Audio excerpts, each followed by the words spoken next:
Retail marketers are among the most sophisticated users of AI out there, and that's why Movable Inc. commissioned research into how they're using AI and what they can tell us about the AI challenges awaiting all marketers.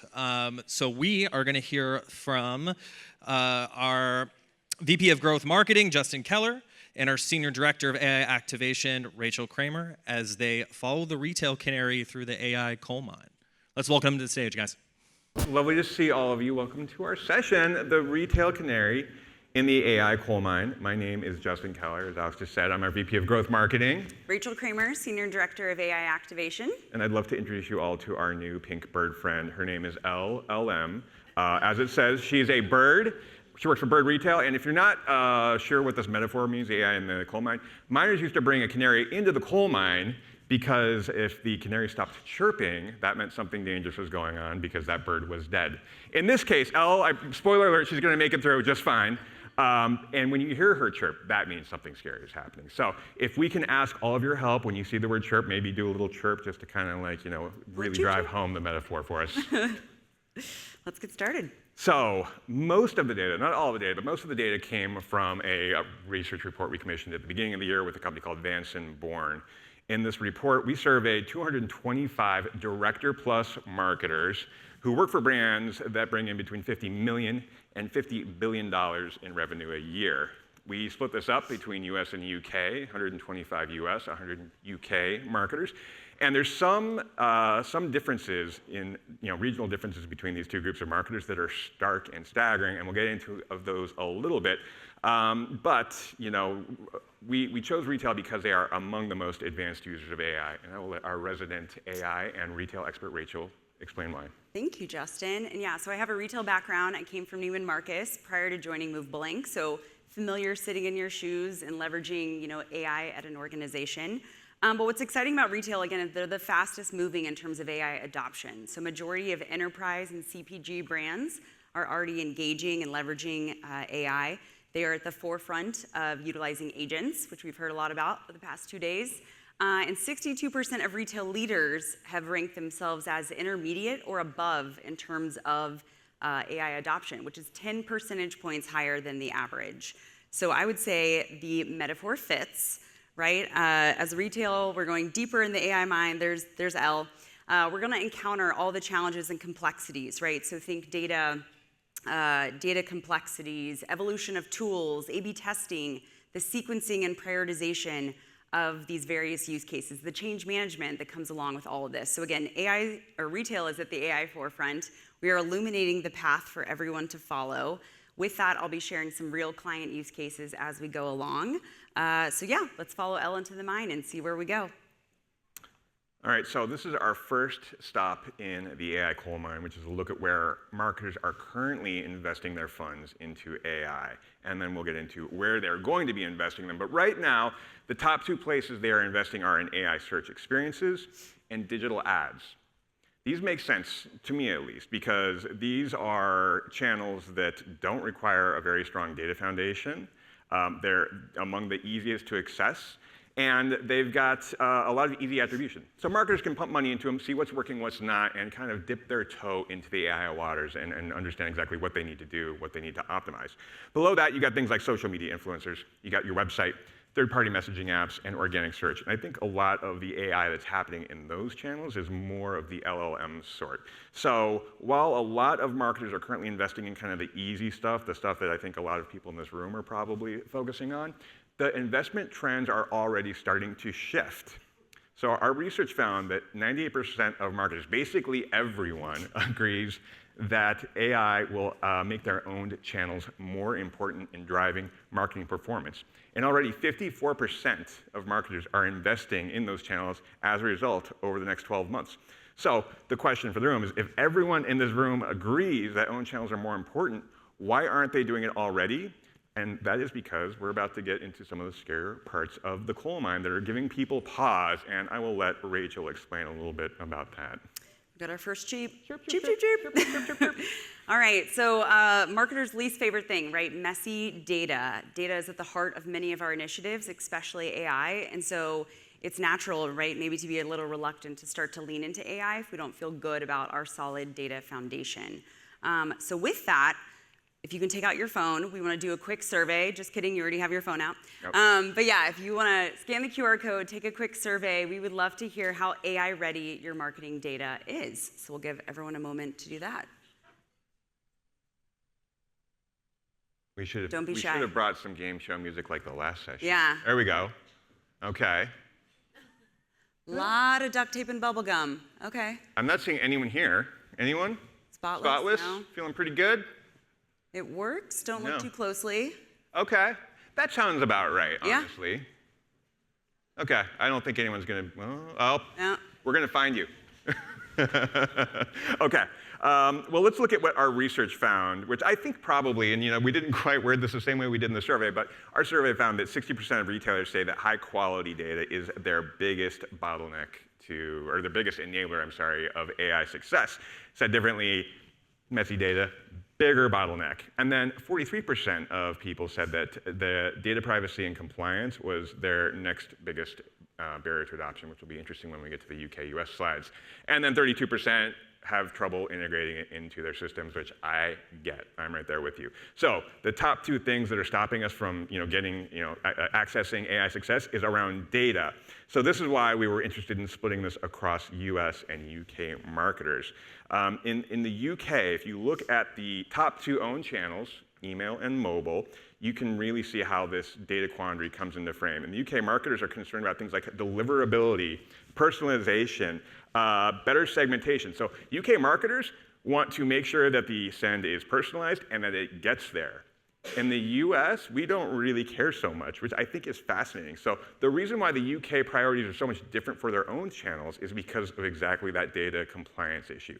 The data compliance, GDPR, those laws are so much more stringent there that by the time they get someone in their CRM, they treat that record like gold because it was so hard to get there. Loyalty is so much harder to come by that they really focus on creating a very personalized entire lifecycle experience, which instantiates a much cleaner data model. So believe it or not, the Brits are in a much better position to drive AI through their own marketing channel performance than the US. Here in America, and I think you guys would all agree this tracks, we're a lot more fast and loose.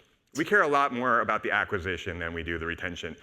We care about things like channel efficiency, the creative and customer experience, and attributing all that revenue. Basically, like, we want to stuff people at the top of the funnel, and we want to be able to prove to our bosses that what we're doing is working. But when we get down to the things about actually creating a personalized experience, not so much. Doesn't even crack the top three, which is going to seem even more tragic in a moment. But there are some US companies that get this, and we'll let Rachel describe one of them to you. Yep, here's one. So an outdoor retailer that has moved away from data management to intelligent decisioning. So moving away from managing segments to managing a creative library with hundreds of assets, right? And they're leveraging AI content decisioning to surface that content for their customers. And it's not just content, right? We're looking at send time and frequency as well. And with that, they've unlocked tremendous value. So over 1 million+ variations of content going out on any given send, right? Inconceivable if we think about that from like a segmentation approach. And it's delivering 14 million, roughly, in annual attributed revenue. Furthermore, though, it's not just about the data going in, right? It's the insights and decisions coming out. So here is a look at their customers, right? And how their lowest engaged to highest engaged is driving revenue for their business. Proof points that even with very limited to no data on customers, our models can still help you make decisions around surfacing content and re-engaging those dormant customers. And lastly, some of the additional decisions coming out, right, is around content. So not just what we're selecting, but how is that content performing? And when you look at it from a tag perspective at like a category, subcategory level, you can think about the supply and demand of your content library. So in this case, we need more slippers content and less boots content to meet the demands of the current customers at this point in time. So with all that said, right, you don't just have to rely on paid channels for leveraging AI personalization, right? There's a lot that we can do within our own channels today. So start with the data you have. We'll inherently capture more as we go along. And better yet, we're going to share that back out to you at a customer level, right? So you can pipe that into your CDP, build out your customer profiles, and utilize those decisions and insights across both your owned and paid channels. All right, second chirp. I need your help. Chirp. Chirp, Can I chirp, get a chirp. single chirp out if you please? So personalization matters, obviously. You wouldn't be at Think Summit unless you didn't think personalization matters. But it is a pretty difficult thing to do, as I'm sure you've learned over the last couple of days. Sounds like a whole lot of work to get everything personalized through AI. So where does one even start? Well, remember when I told you that our lack of a solid data foundation that resulted in us not being able to personalize was going to be tragic? Here's exactly why. 28%, that is the average lift in online conversions when a highly personalized send is deployed. So basically, I mean, every send you send, almost a third increase in revenue. And yet, if you look at the right side of the slide, it's the bottom of the list of how AI is being used or planned to be used to personalize marketing campaigns. This is kind of crazy, isn't it? Like, this is such a valuable tactic to use, and yet it is low. And the reason is not because it's not a priority, not that people don't believe that personalization is important, but because it is just so difficult. And what's more, there's so many other priorities to focus on, but by the time you get to personalization, people get scared. You've all been part of a big misfire where the personalization went a little askew. Still, the biggest, scary point in my whole career was a single cell being off and a giant CSV on a huge email I sent. So everyone in this room would love everything to be personalized, and yet you don't have a team of data scientists that are going to help you make sure that your data is airtight. So where do you even start? Rachel, do you have some suggestions for our friends? Sure do. So here's an example from a luxury retailer that, again, is layering intelligence over time, right? So they've started with content decisioning for both the editorial content you can see here along with the subject line. They're seeing tremendous double-digit lifts, right, across core KPIs. But furthermore, they've begun testing our newer frequency models, right, that are taking into account the value of a click relative to an unsub and optimizing accordingly. So they've recently sent 15% fewer emails with 12% decrease in unsub rate. In addition, they're starting to see conversion lift as well, right? So this is the marketer's dream. Furthermore, they're compounding these benefits by beginning to layer DaVinci and Studio together. So in this case, think like the abandoned cart banner at the top. We have the editorial hero followed by product recs being pulled in from Studio within that same category. Additionally, they've layered in behavioral data, right? So that first row of products can be perhaps what they've carted and browsed most recently within that same category, right? So in this case, with testing, we saw an incremental 38% lift in revenue per send and 12% lift in AOV. So this makes sense, right? This email is now hyper personalized. So the takeaway is start somewhere, begin layering on these additional models over time, always be testing, always be learning. Excuse me. So Canary is now the point, and I got scared too, because I'm not sure that AI will actually work for us. So if you wouldn't mind, one more time, pull out your phones. We want to learn exactly how confident this room is, and then I'll share what the average marketer is compared. I wouldn't be surprised if you guys were a little more advanced than the average marketer. Yeah, I'd say we attract a pretty confident crew here at Think Summit. Confident, cautiously optimistic. Okay, is confident going to overtake? Yes, it is. Oh, this is kind of like a race. All right, confident, still building the case. I think this tracks pretty well. All right.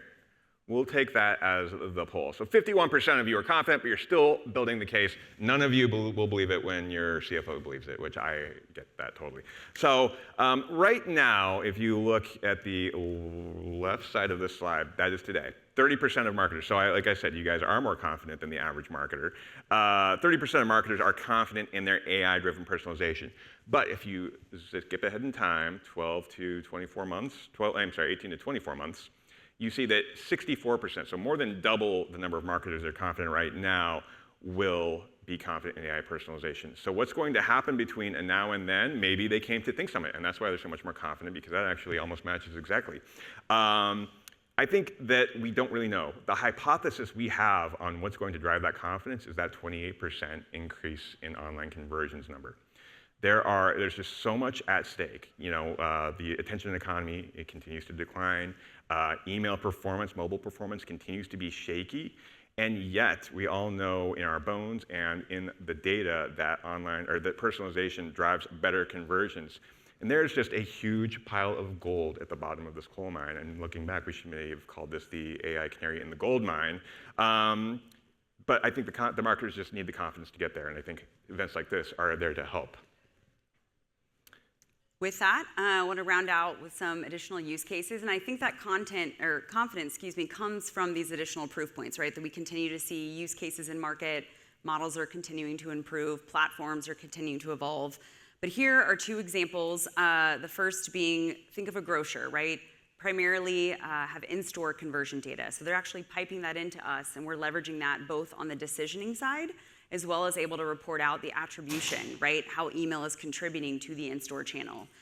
Another example is maybe a more seasonal business, such as a florist, right? Who you would think about majority of their purchases are happening around very key holidays and in time periods throughout the year. And so through AI content decisioning and the use of our library, we're actually able to help surface, niche categories within their broader product offering during those non-peak periods to, again, drive engagement and drive revenue.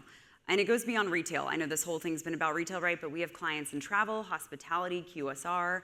So really, wherever you're at and whatever challenges you're facing, there's likely a use case that AI can help address. With that, I'm going to give it back to Justin L. to round us out. All right, let's see. Elle is coming out of the coal mine. Elle, are you coming out? There she is. Look at that proud, happy, confident bird. She came back out without a scratch, like I promised at the beginning. Elle, tell us what you learned. Three chirpaways from Elle. One is that your data does not have to be perfect to start, but you do have to start. We have learned that our data is kind of gross. And that does not need to stop us from employing an AI strategy. And in fact, oftentimes, by virtue of biting down on an AI strategy, your data will improve itself.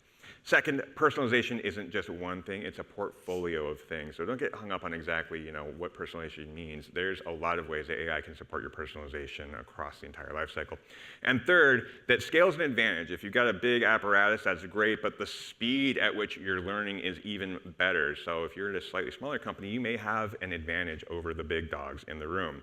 And then one last meta chirp away from Elle is that AI rewards focus, not enthusiasm. We all know how much AI is going to change our jobs, how much it already has changed our jobs, and the marketing landscape and in general. And for those of us that really lock in and get focused on integrating AI into our jobs, it's going to help our company performance. It's also going to help our careers to grow as well.